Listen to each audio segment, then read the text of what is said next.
모스 커퍼시던스 5번째 이야기입니다. 이전에 못했던 아주 기본적인 커퍼시던스 특성에서 벗어나는 상황에 대해서 조금 더 이야기해 보겠습니다.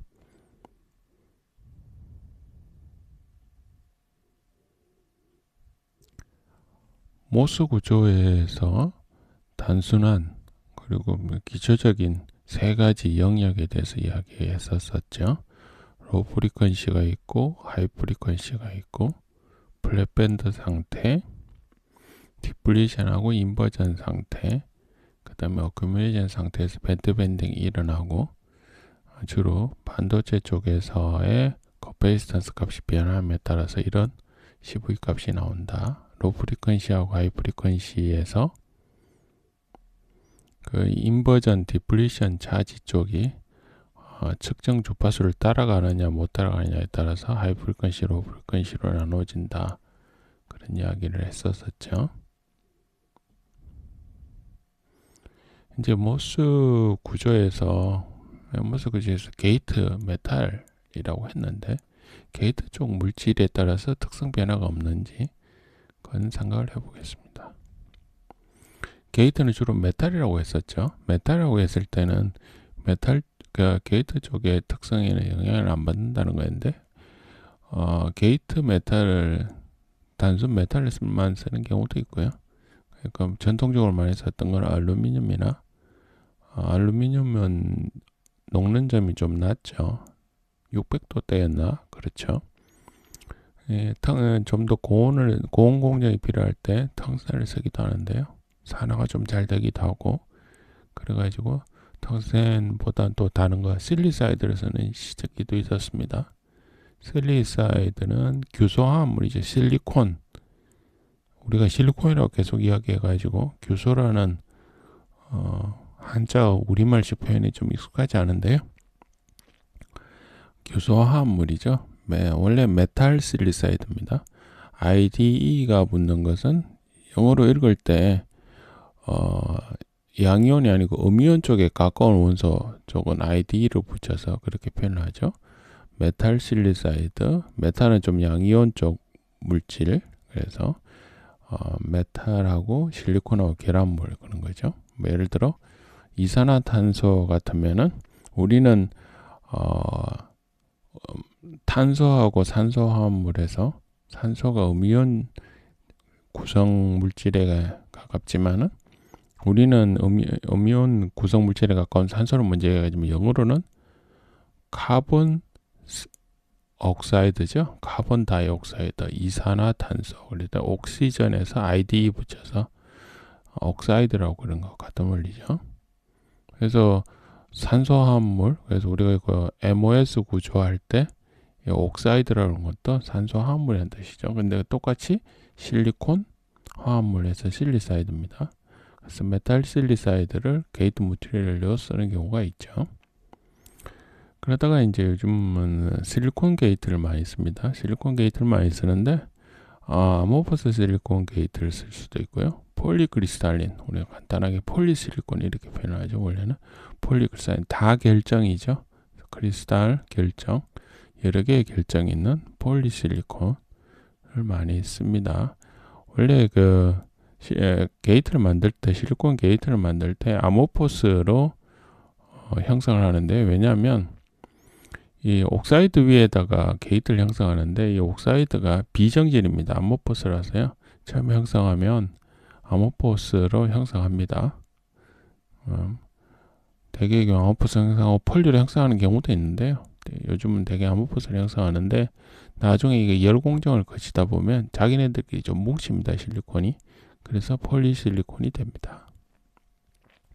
근데 이렇게 실리콘이다 보니까 MOS 구조에서 실리콘 쪽에서 디플리션이 되고 인버전이 되고 이런 이야기 했잖아요. 게이트 쪽에도 똑같은 현상이 생기겠죠. 게이트를 실리콘을 쓴 만큼 디플리션도 생기고요. 디바이랭스 개념도 생각해야 되고요.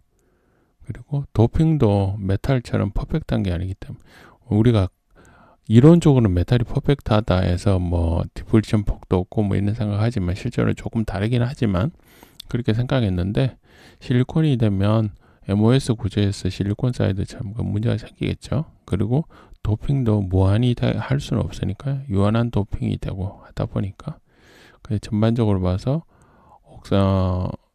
커페이선스로 재해지는 옥사이드의 두께가 증가할 수밖에 없게 됩니다. 이게 좀 문제가 될 수도 있겠죠. 그 다음에 게이트 도핑, 그러니까 실리콘 게이트를 쓸 때 게이트 도핑을 생각해 보면 게이트를 단결정으로 만들 수는 없거든요. 비정질 내지 다결정인데요. 근데 그렇게 하다 보면 세그리게이션이 일어납니다. 무슨 말이냐면 예를 들어 다결정이다 하면 크리스탈 결정이 있을 거고요. 결정이 다결정이니까요. 결정하고 결정들이 있겠죠.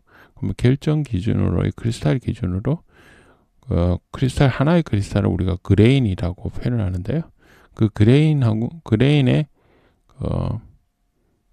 바운더리 표면에 있을 수 있겠죠. 여러 개의 그레인이 있는 게 폴리크리스탈이니까요. 다결정이니까. 그럼 그레인이 있고 또 그레인이 있으면 그레인 안쪽하고 바깥쪽이 계면이다 보니까 특성이 다르거든요. 그래서 그레인 안쪽의 농도하고 그레인 바깥쪽의 농도가 다릅니다. 계면이. 그래서 실제 우리는 많은 도핑을 했으나 그레인 바깥쪽에 세그리게이션이라서 그쪽이 좀 도핑이 좀 많아지고요. 근데 거기는 도체로서 작용을 못하고요. 그 다음에 그레인 안쪽의 농도는 낮아져서 우리가 처음에 생각했던 것보다 실질 도핑이 좀 낮아지는 현상이 생기기도 하고요. 그 다음에 최대 솔리드 솔루빌리티, 도핑 물질에 따라서 최대 도핑량이 있죠. 최대 도핑량이 있는데 이 최대 도핑이 실리콘에 다른 물질을 집어넣는 거잖아요. 그럼 실리콘하고 예를 들어 보론이 있다. 3족에 보론이 있다.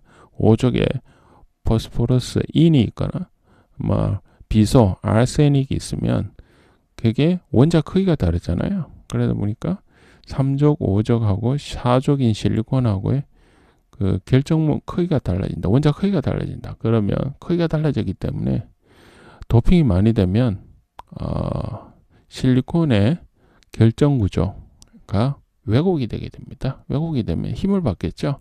그러니까 그렇기 때문에 자연스럽게 솔리드 솔루빌리티 한계가 생깁니다. 그래서 실리콘만 도핑을 못하는 거죠. 그래서 이런 문제가 게이트 도핑의 한계가 존재하고요. 또 다른 한편으로는 도핑을 굉장히 많이 만든다 손 치더라도 우리가 퍼미 레벨이나 이런 거 이야기할 때 컨덕션 밴드나 밸런스 밴드의 맥스 캐리어 농도 이런 거 이야기할 때 라지 NC, 라지 MV 이런 이야기를 했었습니다. 이게 실제로 이 숫자가 얼마쯤 되냐면 19승, 20승이 안 되죠.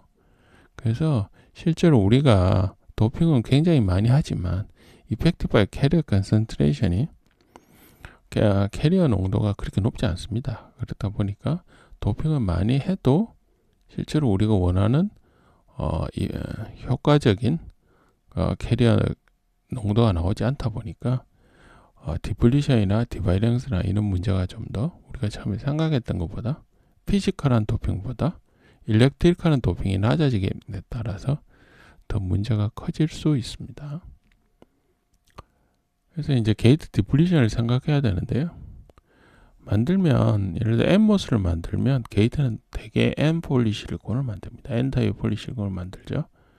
그러니까 게이트가 디플리션이 언제 되냐면 서브스트레이트 바디가 디플리션이나 인버전 될 때 됩니다. 무슨 말이냐면 우리가 쓰고자 하는 영역, 우리는 모스펫을 디플리션, 인버전 이 영역에서 주로 사용을 하죠.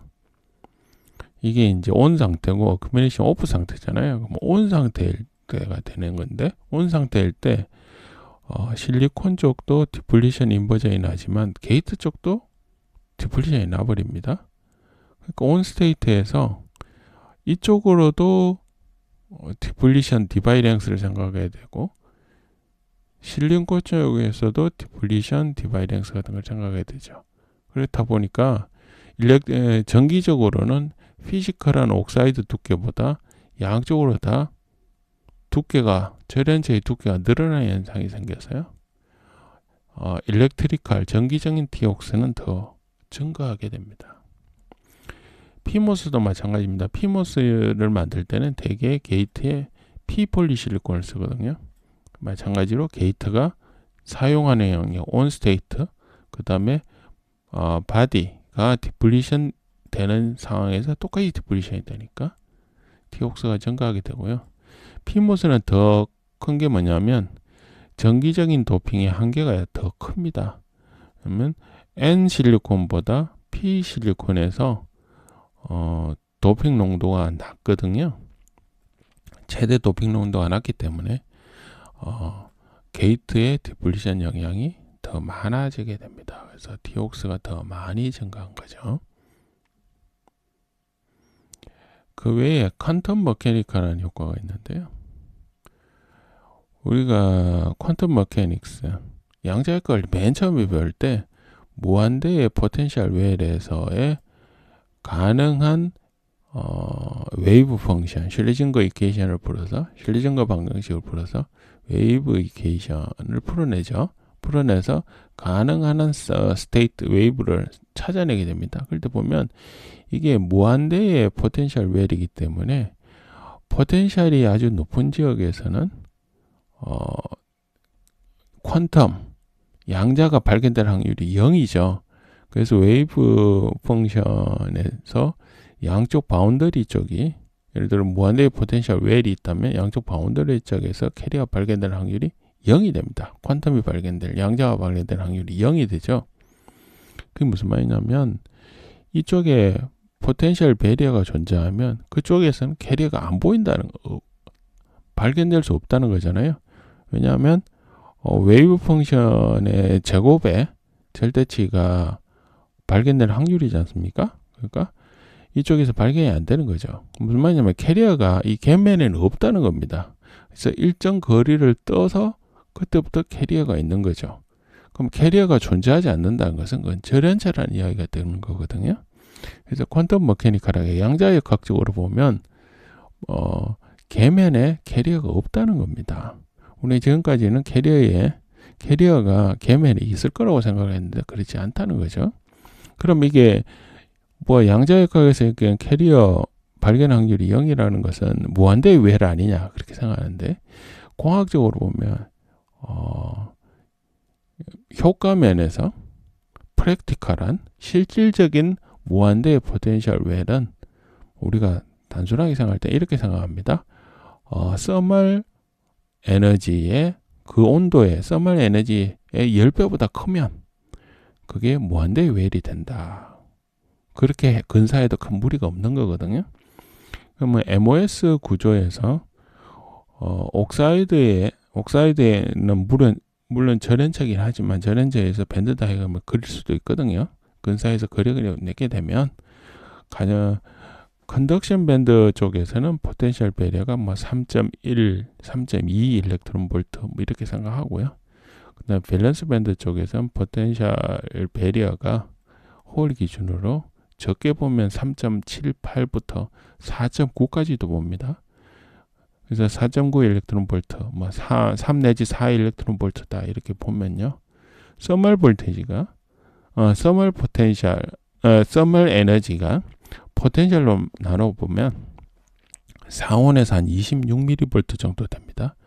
그러면 1 일렉트론 볼트면 한 거의 40배나 되죠.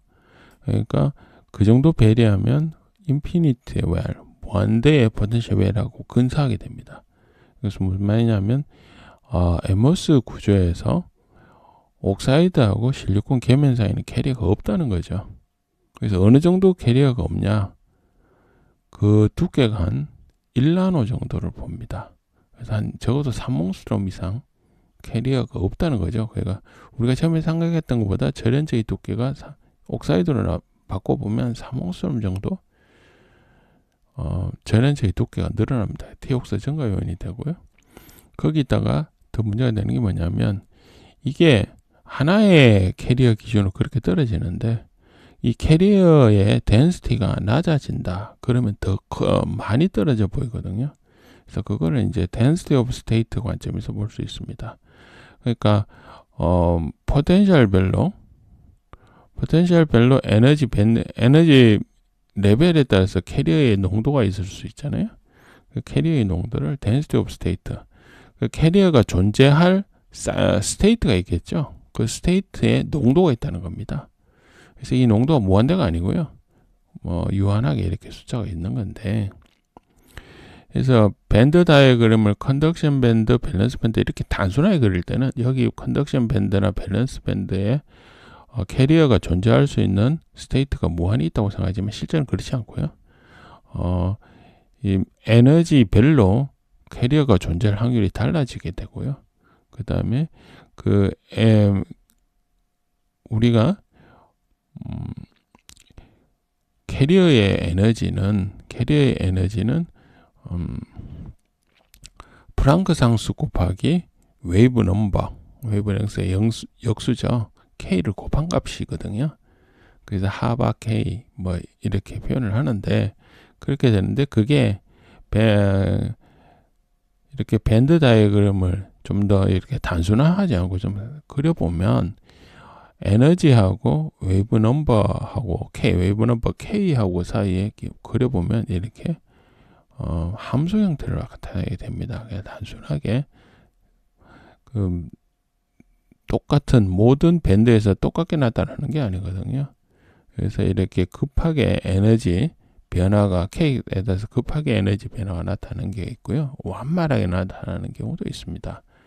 근데 이거를 수식을 좀 풀어보면 이렇게 에너지 밴드가 에너지가 K 값에 따라서 급격하게 변하는 이런 밴드에 있는 캐리어는 이펙티브 매스가 작아지게 되고요. 그래서 이펙티브 매스가 작아지게 되면 모빌리티가 커져서 좀 빠른 그런 캐리어가 되고요. 이렇게 완만한 상태가 되면 이펙티브 매스가 커지고요. 그 다음에 스피드는 좀 떨어지는 그런 경우가 됩니다. 그러니까 이펙티브 매스가 크면은 스피드는 느려진다. 모빌리티가 작아지기 때문에 커지게 되거든요. 그래서 이펙티브 매스하고 모빌리티는 반대 관계가 되고요. 그래서 우리가 빠른 반도체를 쓰기 위해서 패스트 머티리얼을 사용하게 되면요. 이 기울기가 급하다는 것은 요 사이에 캐리어의 어베일러블한 스테이트 수가 줄어드는 거거든요. 그래서 패스트 머티리얼은 density of state가 작아지게 되고요. 하지만 장점은 있죠. 모빌리티는 커지죠. 이펙티브 매스는 작아지고. 그런데 그렇게 되면 어떻게 될까요? 여기 이 캐리어의 에너지 사이의 간격이 멀어지게 되면서 이쪽 계면에서부터 캐리어가 존재할 확률이 더욱 줄어들게 됩니다.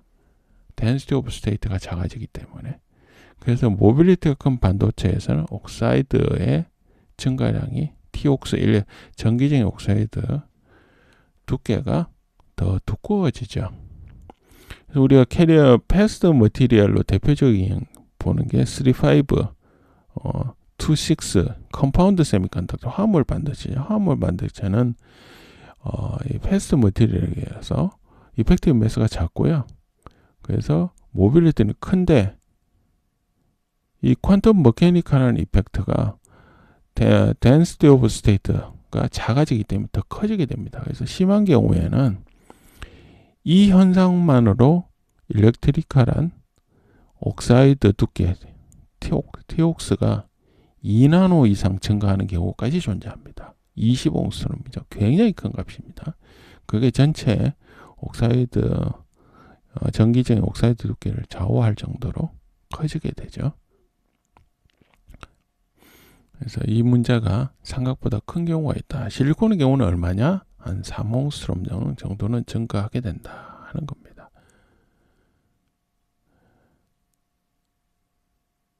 그래서 게이트 절연체, 게이트 다이렉트릭의 스케일링 관점에서 보면 우리는 얇은 다이렉트릭을 원합니다. 얇은 다이렉트릭을 원하는 이유는 숏찬 이펙트를 줄여서 스케일링을 잘하기 위함이겠죠.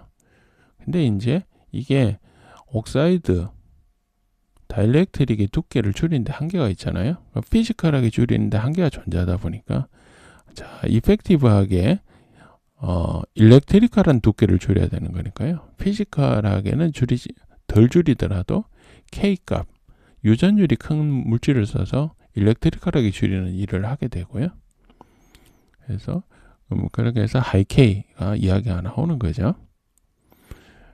근데 이제 하이K를 쓰다 보면 하이K가 실리콘하고 실리콘 반도체에서는 하이K가 거의 길러지는 게 아니고 증착하는 개념이잖아요. 그러니까 인터페이스가 묘하게 됩니다. 인터페이스가 좀 안 좋게 되고요. 인터페이스가 안 좋으면 다른 특성이 변해버리기 때문에 인터페이스를 잘하기 위해서 얇게 표면에 옥사이드를 산화막으로 얇게 길러줍니다. 그러고 난 다음에 하이K를 올리게 되죠. 그러니까 이렇게 되다 보면 이 옥사이드를 처음에 길러주는 이 두께만큼이 다이렉트릭의 두께를 줄이는데 한계가 존재하게 됩니다. 한계로 존재하게 되죠. 그래서 얼마 이하로 다이렉트릭의 두께를 못 줄이는 그런 현상이 생기게 되고요. 단 한편의 특성도 잘 고민해야 되는 게 이 두께를 얼마 이하로 나눠 해버리면 이 옥사이드랑 SiO2가 정확하게 만들어지지 않게 됩니다. 왜냐하면 실리콘하고 옥시전, 산소가 반응해서 SiO2가 만들어지는데 이게 O2가 아니고 O1 플러스 X, O1 뭐 이렇게 스토이키오메트리 조성비가 안 맞게 되죠. 그렇게 되면 특성이 좀 나빠지거든요. 얼마 이상 길러줘야 되는 이런 문제가 생기는 거죠. 게이트 다이렉트릭의 스케일링에 한계가 있다. 다이렉트릭 자체에서. 근데 거기에다가 다이렉트릭 자체를 줄이는데도 한계가 있는데다가 앞서 여러 차례 이야기했던 디바이렉스 문제도 있고요. 게이트 디플리션 문제도 있고요. 퀀텀 머케니컬하게 계면에 캐리어가 없게 됨으로써 자연스럽게 증가하는 절연체, 일렉트리컬한 다이렉트릭 절연체의 두께가 생기게 되고 거기다가 덴시티 오브 스테이트도 줄어드는 밴드를 쓰게 되면 더 커지게 되는 거죠. 그래서 아주 오래전에는 컴파운드 세미컨덕터가 스케일드 디바이스에서 하이스피드를 보장하는 좋은 물질로 생각했으나 암홀 반도체 좋은 물질로 생각했으나 이것 때문에 스케일링이 안 됩니다. 옥사이드 두께를 못 줄여서. 그래서 스케일링이 안 돼서 지금 일반 고집적 회로에서 컴파운드 세미컨덕터를 못 쓰는 이유 중에 하나입니다. 그 외에도 컴파운드 세미컨덕터를 못 쓰는 이유가 여러 개가 있는데요. 모스 관점에서는 덴시티 오브 스테이트가 감당이 안 된다. 그런 이야기가 되겠습니다. 이번 시간에는 MOS 구조에서 우리가 처음에 생각하지 못했던 게이트 물질 쪽의 영향도 생각해보고 그 다음에 퀀텀 머케니컬하게 옥사이드 정기적인 옥사이드 두께를 줄이기 어려운 그런 문제가 있다. 그리고 덴시티 오브 스테이트도 문제가 될 수 있다. 그래서 빠른 물질일수록 임팩티브 매스가 작아서 모빌리티가 큰 물질에서는 옥사이드 thickness가 커져서 스케일링에 한계가 존재한다. 그런 이야기를 해보았습니다.